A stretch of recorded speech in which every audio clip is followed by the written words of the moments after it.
우리가 한 달 동안 가정교회를 생각하는 시간을 보냈습니다. 오늘은 네 번째 시간인데요. 이 가정교회를 이끌어 나가는 목자님들을 대하는 우리 성도님들의 마음 자세를 생각하는 시간을 갖도록 하겠습니다. 이 가정교회는요, 가정교회를 이끌어가는 파운데이션, 근간이라고 할 수 있는 세 축 네 기둥이라는 원리가 있습니다. 아마 가정교회 세미나에 참여하셨든지 새가족 과정을 들으실 때 제가 가정교회에 대해서 말씀드릴 때 아마 이 말씀을 들은 적이 있으실 거예요. 파운데이션에 해당하는 기둥은 근간에 해당하는 핵심가치, 코어 밸류라고 할 수가 있는데, 지난주에는 그 첫 번째인 교회가 존재하는 목적에 대해서 우리가 생각해 보았습니다. 교회가 존재하는 목적은 잃은 영혼을 구원해서 예수님의 제자를 만드는 것이다, 지상 사명이다, 이렇게 우리가 배웠는데요. 이제는 나머지 세 번째 기둥이 무엇인지 생각해 보면서 함께 우리가 갈 길을 생각해 보겠습니다. 두 번째는 제자 훈련 방식, 세 번째는 사역의 분담, 리더십의 원리, 이 네 가지 기둥 코어 밸류라고 할 수가 있습니다. 가정교회에서 제자 훈련을 어떻게 하는가? 마가복음 3장 13에서 15절의 원리를 따르는데요. 본문을 한번 올려주시면 이런 말씀이 있죠. 예수님이 제자들을 부르셨어요. 그리고 그 12를 세우시고 자기와 함께 있게 하셨다는 거예요. 그리고 보내셔서 전도하고 귀신 내쫓는 능력, 권능을 주셨습니다. 이게 예수님의 제자 훈련 방식이셨다는 것이죠. 그래서 단순한 지식의 전달이 아니라 능력을 배양하는 제자 훈련이고, 교실에서 가르쳐서 강의하는 게 아니라 현장에서, 필드에서 보여주는 것이, 그래서 함께 있음으로 삶을 통해 보여주는 제자 훈련이다, 이런 원리입니다. 그래서 가정교회에서는 제자 훈련을 목장이라는 현장에서 우리가 해나가는 것입니다. 목자, 부목자님의 섬기는 모습을 보면서, 기도하고 영혼 돌보는 모습을 보면서 배워나가는 것, 제자가 되는 것이라는 거예요. 사역 분담의 원리, 세 번째 기둥이었는데요. 에베소서 4장 11절에서 12절 말씀 보시면 이런 말씀이 있는데, 이건 같이 한번 읽어볼게요. 시작. 그가 어떤 사람은 사도로, 어떤 사람은 선지자로, 어떤 사람은 복음 전하는 자로, 어떤 사람은 목사와 교사로 삼으셨으니, 이는 성도를 온전하게 하여 봉사의 일을 하게 하며 그리스도의 몸을 세우려 하심이라. 아멘. 여기 본문 잠깐 두시고요. 여기 나오는 사도, 선지자, 복음 전하는 자, 목사, 교사는 어떤 분들입니까? 정리해보면 말씀을 다루는 분들이, 말씀을 전하는 분들, 말씀을 나누는 분들, 그러니까 오늘날의 교역자들이라고 할 수가 있는데요. 이분들의 목적은 성도를 온전하게 하는 것입니다. To equip the saints, 이렇게 되어 있습니다. 이 온전하게 하다는 단어는 부러진 뼈를 맞추다, 그물에 구멍 난 것을 기우다, 그물을 기우다, 이런 뜻입니다. 그러니까 이렇게 잘 갖춰질 수 있어요. 그래서 그물이 그물의 기능을 할 수 있도록 돕는 역할을 하는 것입니다. 그래서 봉사의 일을 하게 하는데, 이건 누가 합니까? 성도님들이 하게 한다는 것입니다. 근데 봉사의 일은 단순한 봉사가 아니라 영어 성경이나 헬라어에 보면 미니스트리예요. 미니스트리, 목회를 하는 것이. 그러니까 가정교회에서는 목회는 교역자만 하는 것이 아니라 이 목회를 분담해서 성도님들이 목회 현장에 뛰어드는 것이죠. 영혼을 돌보는 이 중요한 일들, 막대한 일을 교역자들만 하는 게 아니라 함께, 성도님들이 함께 한다, 이렇게 해서 사역이 나누어지는 것을 의미하고 있습니다. 조금은 답답할 수 있지만 평신도들을 목자로 안수해서 여러분의 영혼을 돌보십시오, 이렇게 하는 것은 사역 분담의 원리에서 나타나는 것이죠. 네 번째 다이어그램은 무엇이었나요? 가정교회를 움직이는 원리는 섬기는 리더십에 있다는 것이에요. 예수님이 이런 말씀을 하셨죠. 마가복음 10장 45절 보시면, 인자가 온 것은 섬김을 받으려 함이 아니라 도리어 섬기려 하고 자기 목숨을 많은 사람의 대속물, 랜섬으로 주게 하려 함이니라 말씀하셨습니다. 배경이 어땠나요?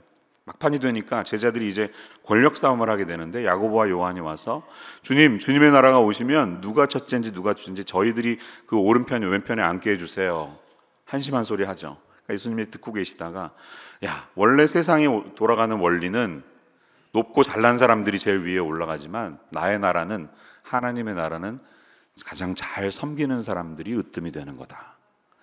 단 한 번도 인류 역사상 이렇게 말한 사람이 없었습니다. 예수님이 첫 번째로 섬기는 사람이 으뜸이다 라는 말씀을 하고, 내가 온 목적이 섬기게 하려 온 것이다, 이런 말씀하시는 거예요. 가정교회를 이끄는 원동력은 섬김에 있습니다. 그래서 목장의 목자는 가장 성경 지식이 많거나 신앙 경험이 많은 분이 하는 것이 아니라 섬기는 마음이 가장 많이 채워진 분이 목자로 세워집니다.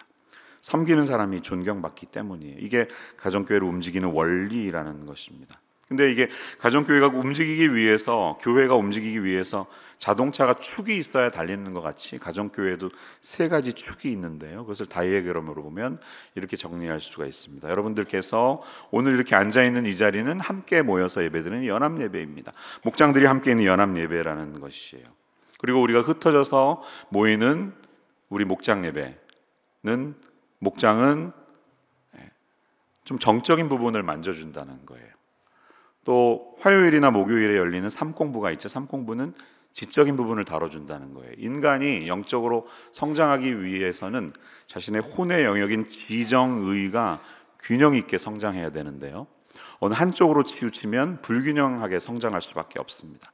머리 지식은 가득 찼는데 감정이 메말랐다든지, 감정적인 면은 많은데 하나님을 향한 결단이 부족하다든지 이렇게 할 수 있는데, 우리는 함께 모이는 이 주일 예배를 통해서 우리의 의지를 하나님께 복종하는 결단의 시간을 갖습니다.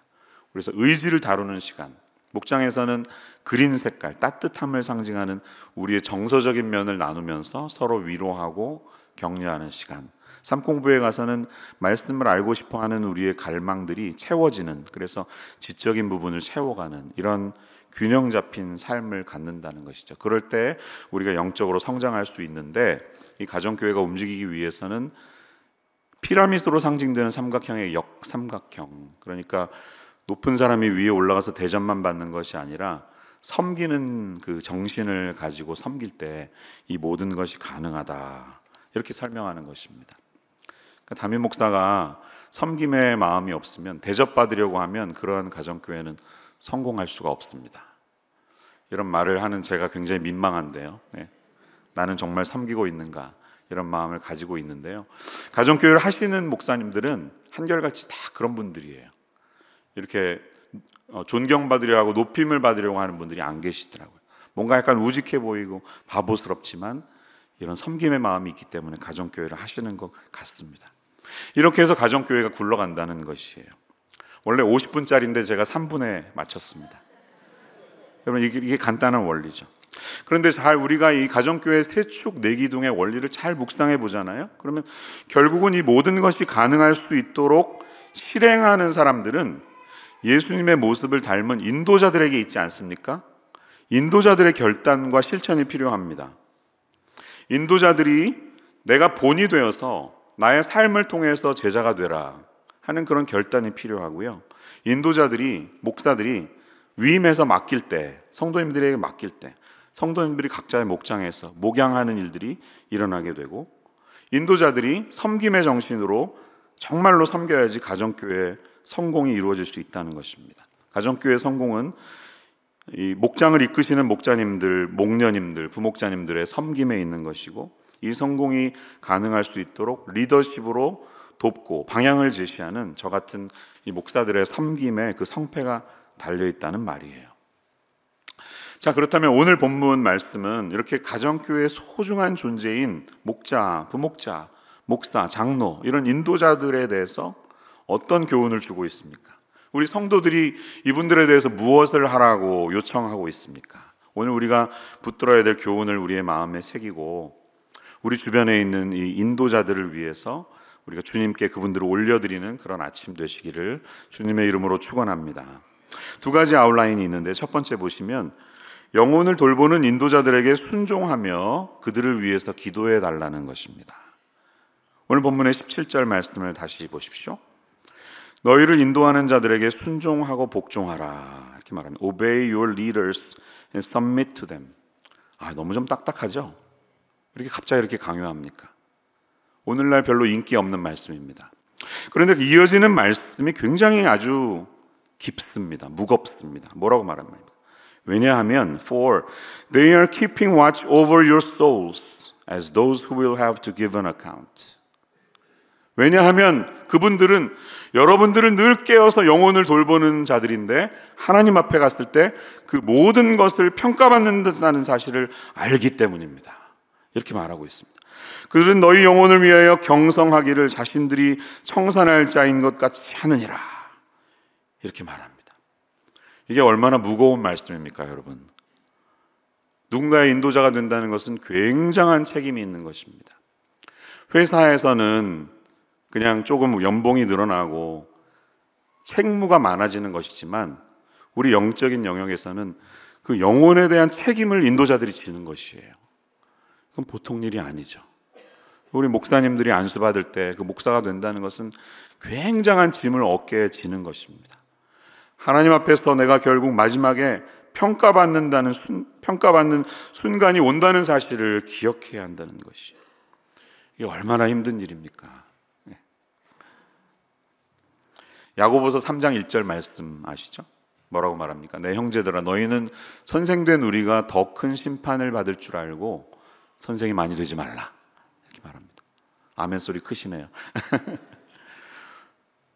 함부로 목사하려고 하지 말라는 거예요. 왜? 목사는 그냥 말을 잘해서 이렇게 연설하는 사람이 아닙니다. 연설이 끝나고 내려가서 삶 속에서 강단 밑으로 내려갔을 때 삶으로 그것을 증명해야 되는 사람이고요. 결국은 이 모든 것에 대해서 하나님이 심판하시는 사람이라는 거예요. 근데 더 큰 심판을 받는다는 것이, 선생된 우리가 더 큰 심판을 받을 줄 알고 라는 말에 얼마나 무게가 있습니까? 굉장히 부담이 있습니다. 이런 분들을 위해서 여러분 무엇을 해야 합니까? 이어지는 17절 말씀 보면 그들로 하여금 즐거움으로 이것을 하게 하고 근심으로 하게 하지 말라. 그렇지 않으면 너희에게 유익이 없느니라. 이렇게 말합니다. 이분들이 목양이라는 귀한 일을 하실 때 즐겁게 할 수 있도록 조금 봐주세요. 조금 봐주세요. 긍휼히 여겨주시고 행복하게 할 수 있도록 도와주세요. 이분들이 스트레스 속에서, 근심 속에서 하면 피차에게 유익이 안 됩니다. 여러분들에게도 유익이 안 된다는 것입니다. 저는 이 말씀을 오늘 붙들면서 굉장히 마음속이 부담이 많이 갔습니다. 1000명에서 1500명 되는 이 수많은 장년 성도님들의 이름도 다 몰라요. 다 외우지 못해요. 주일에 한 번 설교하는 것으로 제가 제일 중요한 목양을 하고 있다고 생각하는데, 어느덧 이런 저의 목회가 익숙해지면 그냥 설교 한 번 잘하면 됐지, 이런 마음이 있거든요. 근데 하나님 앞에 갔을 때 하나님이 저를 과연 뭐라고 평가하실까? 내가 너희에게 맡겨준 이 모든 영혼들 너 어떻게 생각하면서 어떻게 기도하고 어떻게 섬겼니? 하나님이 물어보셨을 때 제가 과연 무슨 말씀을 드릴 수 있을까? 참 두렵습니다. 굉장히 어깨가 무겁습니다. 근데 이런 저를 위해서 여러분 불쌍히 여겨주시고 기도해 주시기를 바랍니다. 어떻게 보면 좀 어나더 레벨에 있는 분들이에요. 똑같이 영혼들을 돌보는데 하나님 앞에 더 많은 책임이 있고 더 큰 책임을 물어서 그들에 대해서 어떻게 할 거야, 어떻게 했었어 라고 주님이 평가하시는 그런 책무가 있다는 것입니다. 이런 짐을 진 분들을 위해서 여러분 기도해 주셔야 됩니다. 오늘 13장 7절에 보면 이분들에 대해서 다시 한번 언급하는 내용이 나오는데요. 7절 보면 하나님의 말씀을 너희에게 일러주고 너희를 인도하던 자들을 생각하며 그들의 행실의 결말을 주의하여 보고 그들의 믿음을 본받으라, 이렇게 말하고 있습니다. Consider the outcome of their way of life. 설교 내용이 아니라 살아가는 삶의 방식의 열매가 어떤지에 따라서 하나님이 평가하시고 성도님들도 저를 평가하실 것입니다. 말은 이렇게 했는데 삶은 이랬어, 평가하실 것입니다. 이런 무거운 짐진 이들을 위해서 여러분 불쌍히 여겨주시면 좋을 것 같습니다. 결국 저희들은 하나님 앞에 가서 이 모든 책임을 다 지는 사람이기 때문입니다. 목사님들, 장로님들, 목자님들 다 그렇습니다. 히브리서의 저자는 누구인지 알 수가 없어요. 저자가 누구냐 묻는다면 모른다가 정답이에요. 근데 이 저자는 우리라는 표현을 쓰면서 자신들을 위해서 기도해달라, 이렇게 18절에서 부탁하고 있습니다. 우리를 위하여 기도하라, 이렇게 말하면서 우리가 모든 일에 선하게 행하려 함으로 우리에게 선한 양심이 있는 줄을 확신하노니 라고 말합니다. 여러분, 제가 참 부족하고 무거운 짐을 졌지만 저희들이 여러분들을 위해서 양심껏 했습니다. 신실하게 했습니다. 저희의 진심을 알아주십시오, 이렇게 부탁하면서 19절, 내가 더 속히 너희에게 돌아가기 위하여 너희가 기도하기를 원하노라. 여러분, 제가 가능하면 여러분들 찾아가서 뵙고 싶습니다. 그럴 수 있도록 기도해 주세요. 이렇게 말하고 있습니다. 이 저자가 누구인지 알 수는 없지만 히브리서에서 우리가 저자를 추측할 수 있는 실마리 중에 하나는 23절에 있어요. 우리 형제 디모데가 놓인 것을 너희가 알라. 그가 속히 오면 내가 그와 함께 가서 너희를 보리라. 이 사람은 디모데와 친했던 사람입니다.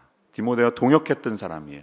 디모데가 지금 감옥에 갇혀 있는데 이제 추록했다는 사실을 알고 같이 가고 싶다는 겁니다. 그러니까 디모데와 관계가 있었던 사람이에요. 그리고 여러분 잘 아시듯이 히브리서는 유대인들을 위한 편지였어요. 그러니까 유대인 출신의 크리스찬일 가능성이 많습니다. 유대교 배경을 잘 아는 사람들이라는 겁니다. 그래서 초기에는 사람들이 히브리서는 바울이 썼다 이렇게 믿었습니다. 초대 교부들이 그렇게 가르쳤는데 시간이 지나면서 아무도 그렇게 생각 안 합니다. 연구를 해보니까 문체가 바울의 문체와는 너무나 다른 거예요. 그래서 지금은 바울이 썼다고 아무도 생각하지 않습니다. 최근 연구에 따르면 아무도 아볼로가 저자일 것이다 이런 주장이 많이 있어요. 아볼로와 디모데가 또 친했으니까요. 그런데 어쩌면 누가 썼는지는 중요하지 않은 것 같아요. 왜냐하면 누군가 드러나지 않고 결국 그 사람의 섬김이 어떻게 열매로 나타나느냐가 더 중요하니까 이 우리라고 표현하는 이 단어가 더 우리의 마음에 와닿습니다. 자신의 정체를 알 수 없는 이들은 우리가 진실한 마음으로 여러분을 섬겼고 선한 양심으로 섬겼습니다. 이렇게 그들의 마음을 전달하고 있습니다. 우리가 알고 있는 대부분의 사역자들은 이렇게 신실한 마음으로 사역합니다. 요즘 너무 뉴스가 이제 타락한 교회, 부패한 목사들 이야기가 뉴스로 워낙 많이 나오니까요. 기독교 이미지가 너무 안 좋습니다. 땅에 떨어져 있습니다.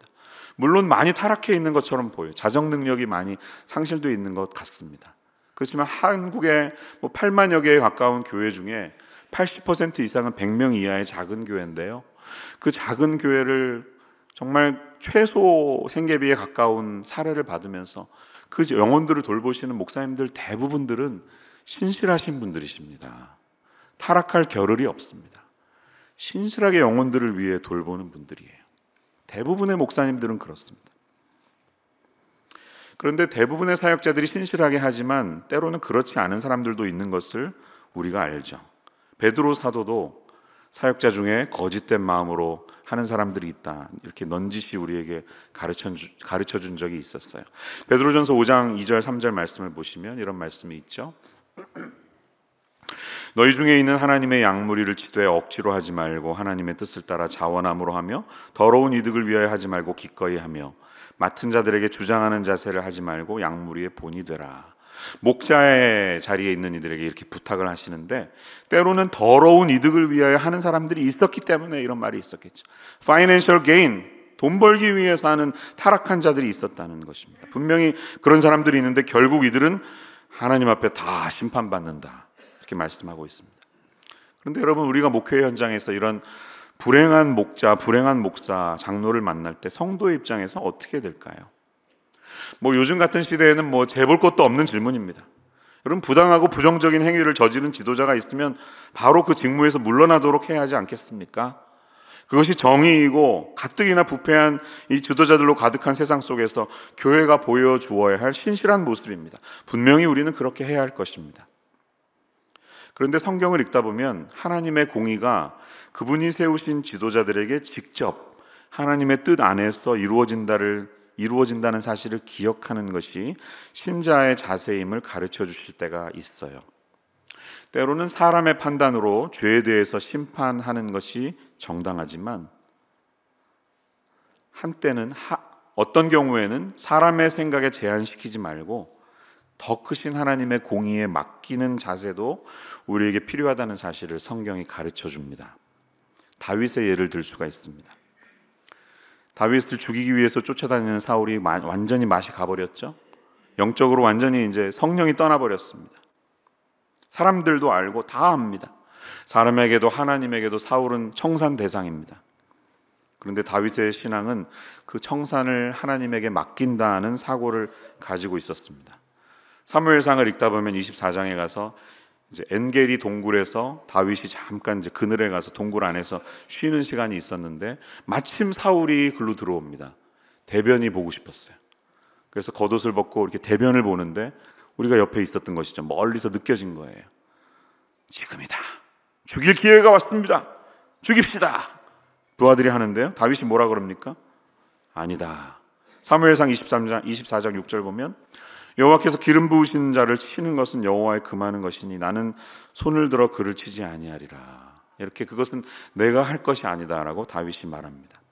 이야기는 26장으로 갑니다. 한 번 더 기회가 옵니다. 다윗을 쫓아온 사울이 십 광야 근처에 와서 이제 진을 쳤을 때 자게 됐는데요.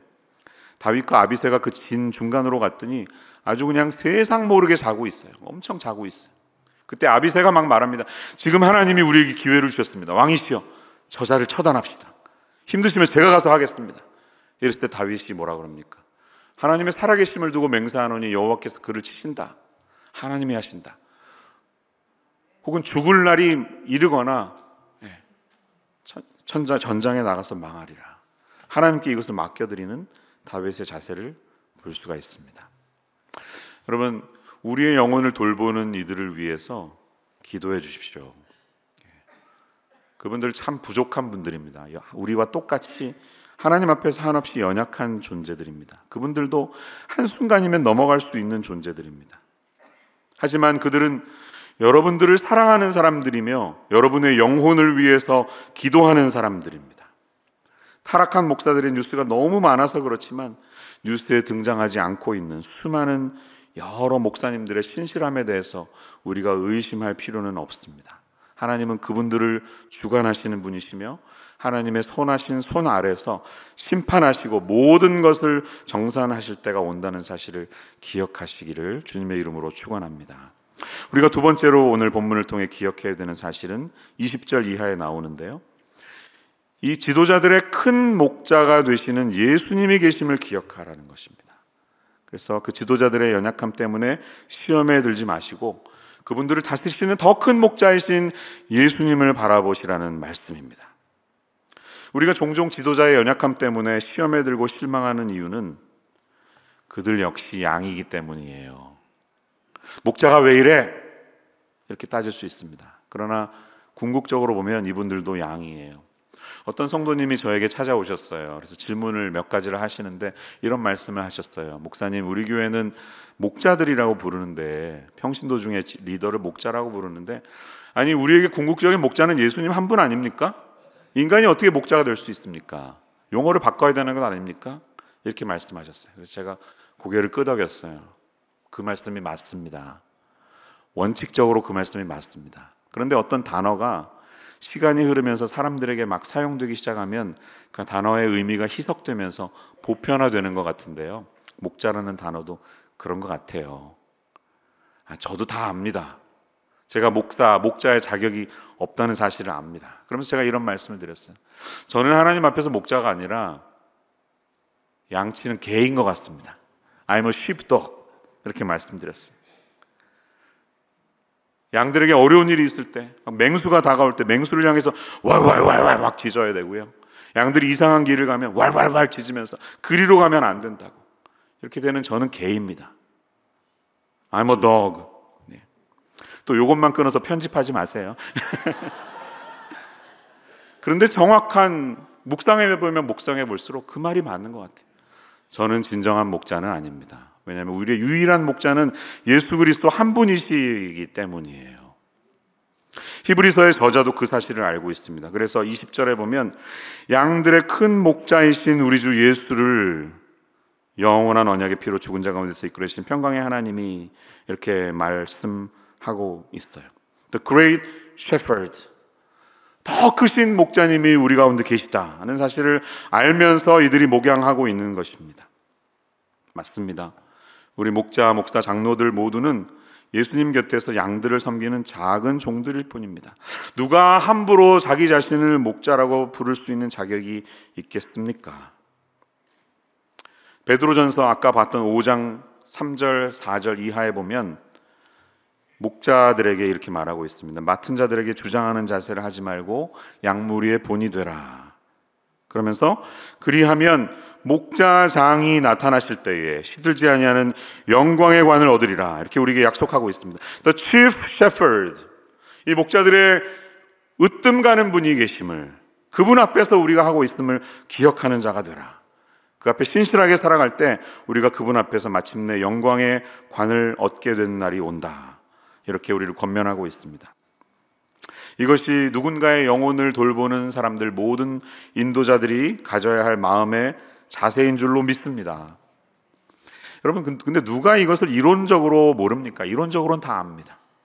근데 이 사실을 정말로 내 마음속에 새기고 끝없이 나의 삶의 방식에, way of life, 삶의 방식에 담아내는 것은 또 별개입니다. 굉장히 어려운 것입니다.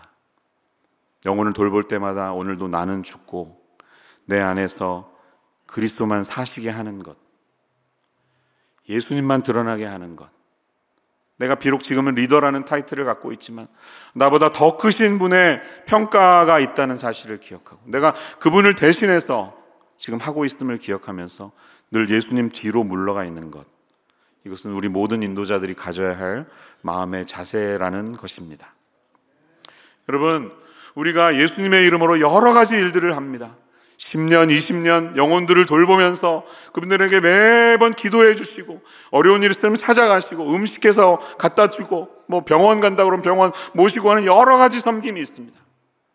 그래서 이 우리의 섬김을 하나님 앞에 평가받는 때가 분명히 올 것입니다. 그러나 이것을 정말로 가능하게 하시는 분, 이 일이 열매 맺고 하나님의 일이 되게 하시는 분은 누구이십니까? 예수 그리스도 한 분이신 줄 믿습니다.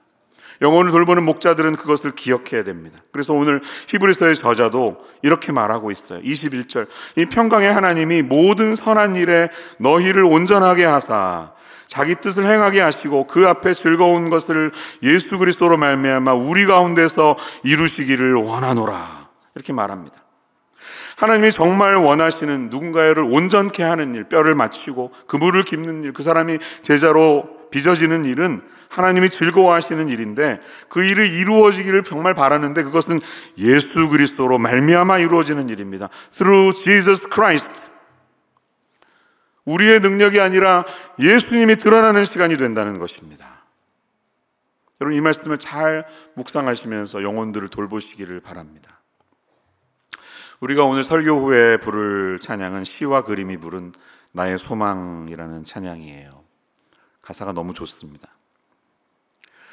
내가 걸어온 이 길에 그분의 흔적이 남기를 나는 소망해, 내 삶에 그 이름 남기길. 나의 뒷모습 속에서 그분의 뒷모습 보이길 나는 기도해, 그렇게 그분이 보이길. 나의 소망은, 나의 바램은 늘 항상 사랑하는 그분의 그림자로 늘 남는 것. 나의 도움과 나의 선행은 숨겨져 가고 그분의 크신 사랑만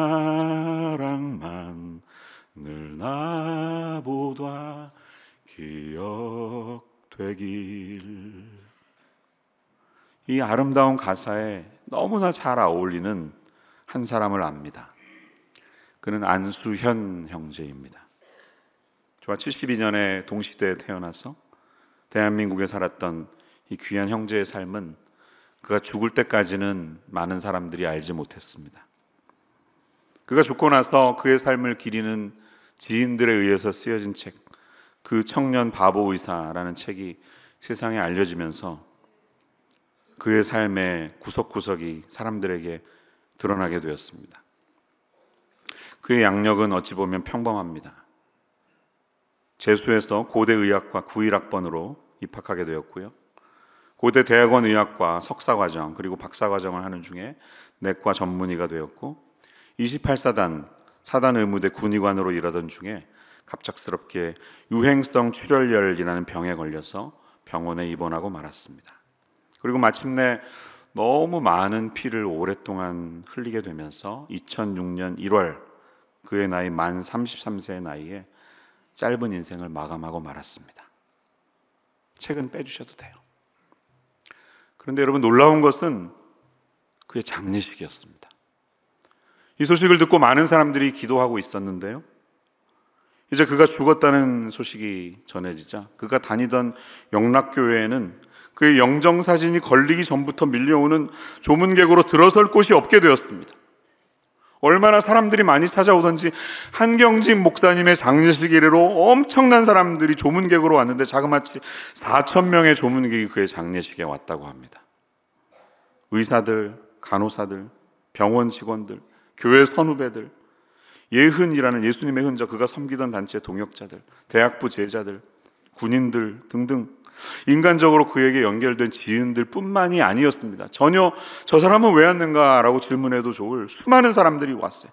그가 일하던 병원에서 청소하시던 분, 식당에서 밥 퍼주시던 아줌마, 침대 미는 도우미, 병원 매점 앞에서 구두 닦는 분도 조문하기 위해서 오셨습니다. 그 한 분 한 분에게는 수현 형제가 인생을 살면서 은밀하게 베풀었던 사랑의 이야기들이 다 들어가 있었기 때문입니다. 그래서 그의 섬김과 그의 인상을 잊지 못해서 그 시간들을 내어서 4,000명이나 되는 사람들이 거기 왔던 거예요. 구두 닦는 분은 자신에게 항상 허리를 굽혀서 공손하게 인사하는 의사는 내 평생에 이 청년이 처음이었다, 그런 말씀을 했습니다. 제가 설교하면서 어떤 책은 꼭 읽어보십시오라고 소개하는 경우가 거의 없는데요, 이 책만큼은 한번 여러분 꼭 읽어보시면 좋겠습니다. 우리의 인생이 지금 어느 자리에 있는지 우리를 돌아보게 하는 책입니다. 특별히 의대나 치대나 한의대 간호사가 되는 분들이 계시면, 자녀분들이 계시면 한번 선물해 주시면 좋을 것 같아요.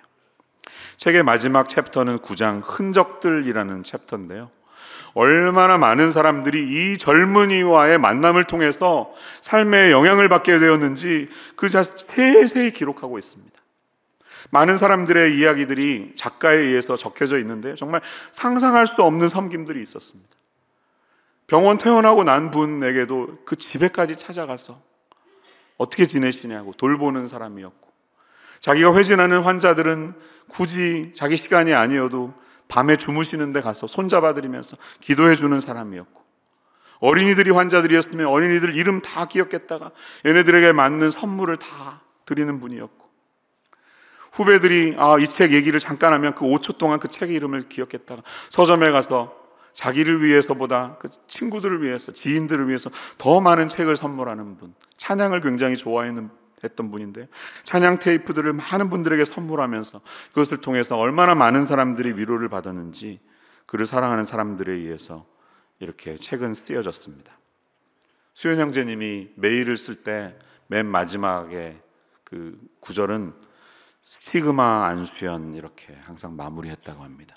스티그마, 내 몸에 내가 예수의 흔적을 가졌노라.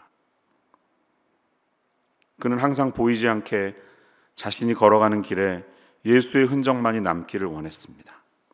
자신의 뒷모습 속에서 그분의 뒷모습이 보이기를 기도하며, 나의 소망은 언제나 내가 사랑하는 예수님의 그림자로 남는 것, 그것이 그의 유일한 인생의 바람임을 고백하며 살았습니다. 그래서 그 청년 바보의사 이 책에는 의도인지는 모르겠지만 그의 얼굴이 담긴 한 장의 사진도 없습니다. 그냥 사라져버리기 원했기 때문인 것 같아요. 어느 날 그가 남긴 노트에서 안수현 형제는 이렇게 자신의 친필을 기록했다고 합니다. 삶을 가장 아름답게 사는 방법은 사랑하는 것이다. 사랑의 최고 표현은 시간을 내어주는 것이다. 그리고 사랑하기 가장 좋은 시간은 바로 지금이다. 기도하겠습니다. 사랑의 하나님, 우리가 걸어간 길에 주님의 흔적만 남기를 원합니다. 우리의 뒷모습 속에서 주님의 뒷모습이 보이기를 원합니다. 나의 뒷모습이 주님의 그림자로 남기를 원합니다. 우리의 도움과 선행은 다 숨겨져 가고 주님의 크신 사랑만 나의 인생보다 더 기억되는 그러한 인생 되게 하여 주시옵소서. 예수님 이름으로